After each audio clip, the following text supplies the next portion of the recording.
আসসালামু আলাইকুম। আপনারা সবাই কেমন আছেন? আশা করি আল্লাহর রহমতে আমরা সবাই ভালো আছি।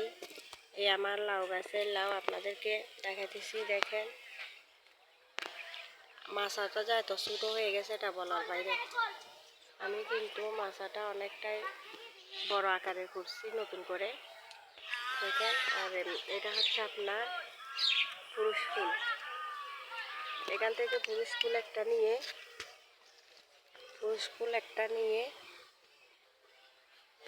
একটা নিয়ে আপনি কি করবেন, পাপড়িগুলা ছিঁড়ে আপনি স্ত্রী ফুলের সাথে একটু বাজাবেন।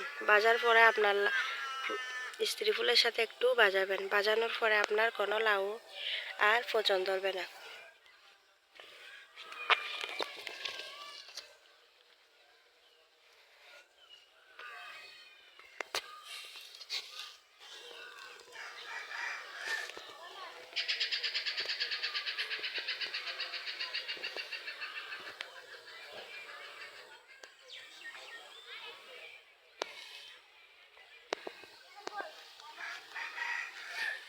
আচ্ছা, ঠিক আছে, ওকে, রাখি। আসসালামু আলাইকুম।